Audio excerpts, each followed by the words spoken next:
इनके राज में बस इतना ही हुआ, हिंदू मुसलमान और हिंदू क्रिश्चियन, जो आज मणिपुर में भी आग लगी हुई है। जब शासन सत्ता सरकार की मुट्ठी में, ब्यूरोक्रेसी तुम्हारे हाथ में है, तो ये पेपर लीक कैसे हो गया? जो है कांग्रेस के में तो पेपर लीक होते, तो उस पर तो कभी नहीं बोला आपने। राजस्थान में नहीं होते थे। ऐसा कुछ नहीं है, जबकि मोदी जी ने बांग्लादेश को लाए थे, केवल अपनी सीटों के लिए लाए थे, ताकि बांग्लादेश हमें वोट देंगे। पेपर दोबारा कराएंगे, आने जाने का भाड़ा फ्री।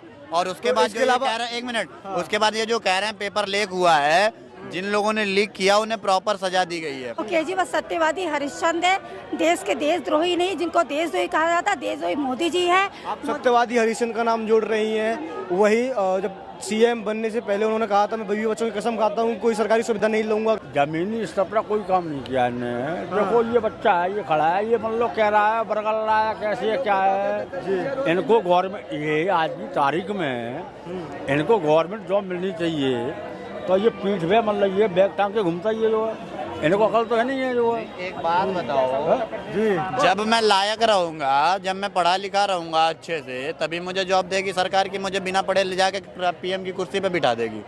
एक बात बताओ।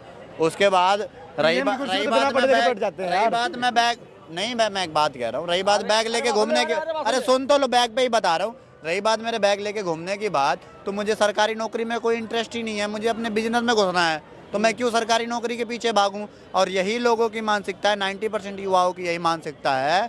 आज की डेट में गूगल पे आप सर्च करोगे, डेटा सीधा समझ में आएगा कि 90% युवा भारत के ये चाहते हैं कि उन्हें सरकारी नौकरी मिले। 141 करोड़ जनसंख्या वाले देश में क्या 90% युवाओं को सरकारी नौकरी देना पॉसिबल है? ये पूछ लो ना। काहे कह रहे 2 करोड़ रोजगार देंगे हर साल? क्या भैया तभी तो पढ़े लिखे नहीं हो। 51 करोड़। अरे भैया तभी तो पढ़े लिखे नहीं हो, और तो पढ़े लिखे हैं। ये बताओ है, ये बताओ अभी वोटिंग हुई, सॉरी मतलब पेपर हुए बच्चों के, जो है ईपी पुलिस में है, और मेरे ख्याल से करीब 80 लाख बच्चों ने पेपर दिए थे। हुआ 60 लाख ने दिए थे। 60 लाख 62 लाख दिए थे टोटल। ठीक, हाँ राउंड यार वही है। हाँ तो सुन लो।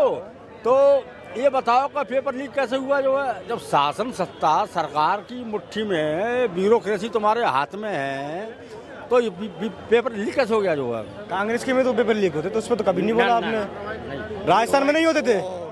राजस्थान में कई बार हुआ है। कोई सा भी एग्जाम ले लो, पुलिस का ले लो, सीटेट का ले लो, बीटीसी का ले लो, सारे पेपर लीक हुए वहाँ पे। तो अब ये लोग चिल्ला रहे हैं, माननीय मुख्यमंत्री योगी आदित्यनाथ जी का 6 महीने बाद पुनः परीक्षा होगी। जो है बोल रखा है उन्होंने, बोल रखा। ठीक है, मुझे लग रहा है कि वो 6 साल नहीं कराएंगे। जो है मुझे लग अगले इलेक्शन पर कराएंगे। अब मुझे कहना चाह रहे हो वो 6 साल नहीं कराएंगे। तो ऐसा है कि बच्चों का जो भविष्य है, वो डेट ऑफ बर्थ होती है, जो है उससे मान लो आगे डेट बढ़ जाएगी उनकी, तो कहाँ के रहेंगे वो? जो है ना बोल तो रखा है ना उसमें, जो डेट जिस समय जो है ना अरे ना वो रहेंगे घर के, ना रहेंगे घाट के। वो क्या कह रहे हो? मैनिफेस्टो में मेंशन है, बिल्कुल उनके मैनिफेस्टो में पेपर दोबारा कराएंगे। पेपर दोबारा कराएंगे, आने जाने का भाड़ा फ्री। और उसके बाद जो कह रहे हैं, एक मिनट, उसके बाद ये जो कह रहे हैं पेपर लीक हुआ है, जिन लोगों ने लीक किया उन्हें प्रॉपर सजा दी गई है, पकड़ के। एक मिनट रुकिए, इस बात को मानूंगा मैं। बीजेपी के पास और कोई मुद्दा नहीं है चुनाव लड़ने के लिए।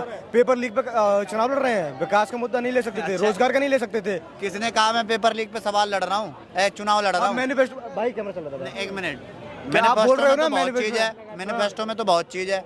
मैं इसी की बात कर रहा हूँ, बीजेपी की बात कर रहा हूँ। बीजेपी के मैनिफेस्टो में बहुत चीज है। यूसीसी हो गया, देश की 3rd इकोनॉमी हो गई, और ये पेपर लीक जो है उसको कराने की 6 महीने के अंदर बहुत सारी है, गिनवाते थक जाऊंगा। और इनके मैनिफेस्टो में क्या है? भैया आप 100 रुपए कमाओ, 55 रुपए सरकार के नाम में रहेगा। इनके मैनिफेस्टो में यह है। उसके बाद पहला अधिकार, 1 मिनट, कमा तो रहे ना, कमाने का मौका दे रहे हैं ना वो। आप बीजेपी वाले दे रहे कमाने का मौका। कमाने का मौका इतना अच्छा दे रहे हैं कि मैं यहाँ अच्छा 1 मिनट कमाऊँ तो 55 सरकार को दे दूँ। अच्छा आप कुछ कहना चाह रही हैं? बहुत देर से सुन रही हैं आप हमारी डिबेट को, आप बोलना चाहिए, क्या लगता है? नहीं, देखो मैं ये देख रही हूँ कि आप इतने सालों से जो बीजेपी सरकार है, उन्होंने कुछ भी आपको कोई काम दिखाई नहीं दिया। जैसे केजरीवाल के काम दिखाई दिए, स्कूलों के अंदर सभी जगह उनके दिखाई दिए, लेकिन इनका कोई काम नहीं दिखाई दिया। इनके राज में बस इतना ही हुआ, हिंदू मुसलमान और हिंदू क्रिश्चियन, जो आज मणिपुर में भी आग लगी हुई है। इतने लोग परेशान हैं। मैं कहती वहाँ बीजेपी के थे तो क्यों कंट्रोल नहीं हुआ?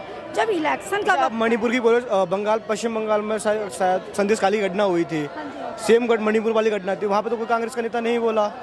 नहीं ऐसा कुछ नहीं, उसके बारे में ज़्यादा मुझे कोई जानकारी नहीं है क्योंकि मैं आंटी जी, आप देश के नागरिक हैं, बुजुर्ग हैं, हमारे आदर्श हैं आप, तो थोड़ी सी जानकारी आपको रखनी चाहिए इन चीज़ों पे। अभी कर्नाटक में क्या कहते हैं उसका लव जिहाद का मामला आया जिसमें कांग्रेस सांसद थे, उनकी बेटी के साथ लव जिहाद हुआ है, उस पर कांग्रेस वाले कोई सवाल नहीं उठा रहे हैं। आप बोल रहे हैं हिंदू मुस्लिम की राजनीति कर रहे हैं। नहीं ऐसा कुछ नहीं, वो तो आप ये लोग गलत सोचे। देखो मैं बता रही कि बीजेपी ने जो भी काम करा है वो उल्टी अफवाह फैलाई है।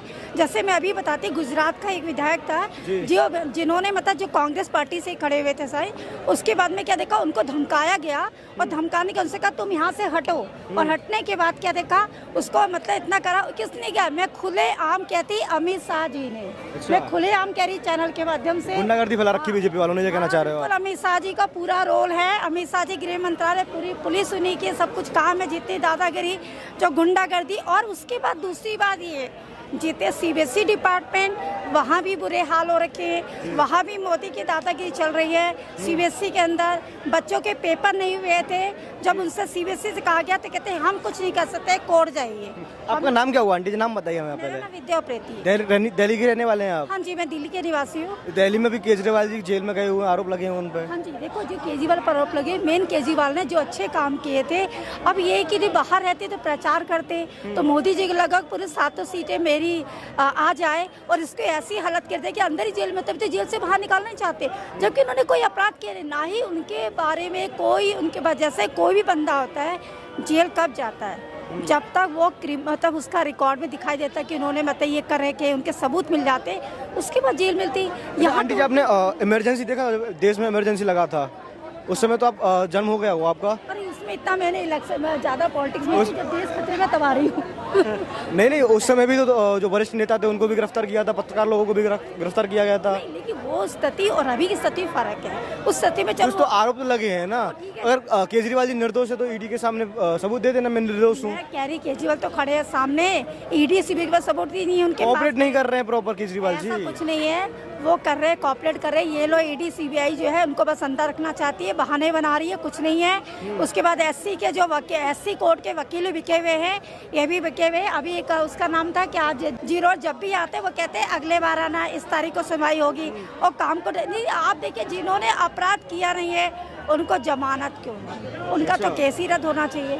तो अब ये पूरा जो है केजरीवाल जी निर्दोष है ये कहना चाह रहे हैं? मैं कहना चाहती हूँ केजरीवाल निर्दोष है, आज नहीं तो कल तो आएंगे ही आएंगे, ठीक है। और वो जितना जो कुछ करना चाहे, अब नहीं बचने वाले मोदी जी। अच्छा, केजरीवाल जी पे एक आरोप और लग रहा है जो बीजेपी के द्वारा लगाया, और बहुत गंभीर आरोप है कि केजरीवाल जी ने दिल्ली में बांग्लादेश से आए हुए रोहिंग्या को बसा दिया है। नहीं ऐसा कुछ नहीं है, जबकि मोदी जी ने बांग्लादेश को लाए थे केवल अपनी सीटों के लिए लाए थे, ताकि बांग्लादेश हमें वोट देंगे। बीजेपी वाले तो केजरीवाल जी पर आरोप लगा रहे हैं इस चीज का। बीजेपी वाले तो केजरीवाल जी पर आरोप लगा रहे हैं। नहीं बीजेपी केजरीवाल जो आरोप लगा रहे हैं बिल्कुल सही लगा रहे हैं। और केजरीवाल सत्यवादी हरिश्चंद्र है, देश के देशद्रोही नहीं, जिनको देशद्रोही कहा जाता है, देशद्रोही मोदी जी है। आप सत्यवादी हरिश्चंद्र का नाम जोड़ रही हैं, वही जब सीएम बनने से पहले उन्होंने कहा था मैं बीवी बच्चों की कसम खाता हूँ कोई सरकारी सुविधा नहीं लूंगा, घर नहीं लूंगा, गाड़ी नहीं लूंगा, सब कुछ लेके बैठे हुए हैं। आप हरिश्चंद्र कैसे बोल सकते हैं उन्हें? कोई काम करेगा तो उसे गाड़ी चाहिए आने के लिए, पैदल जाएगा? फिर काहे मना कर रहे थे पहले? पता है ना गाड़ी लेनी तो बच्चों की सोन का ही खाई छुट्टी। आप तो बड़े इसके केजरीवाल के बारे में तो बोले, मैं कहती जो बात मुझसे पूछ रहे हैं ये बात बीजेपी के बंदे से क्यों नहीं पूछते, और मोदी से आके पूछने की हिम्मत रखिए ना। आप भी घोटाला किया है, मानते हो इस चीज को? घोटाला किया, पूरे घोटाला। और ये जो हलवा खिलाए ना, कितना मिला है मोदी जी को? मोदी जी को कितना बॉन्ड में कितना पैसा मिला है? मैं कह रही गवर्नमेंट, मैं तो 6,000 करोड़ 6,000 करोड़ अराउंड ना, 6,500 करोड़। जो कांग्रेस को कितना मिला है? कांग्रेस को तो कम ही मिला है, कांग्रेस कहाँ मिला इतना? 2 राज्यों में सरकार है, बहुत मिलेगा 1,400 करोड़। अरे कोई मैं ऐसा कुछ नहीं है, कुछ नहीं मिला। और ये देखो मैं बता रही, जो मिला है पैसा उसका भी देखो, एक होता दिल से खुश होके देता है, ठीक है। तो अब देखो इस चीज का तो कोई प्रूफ नहीं है कि दिल से खुश होके दिया, धमका के लिया है।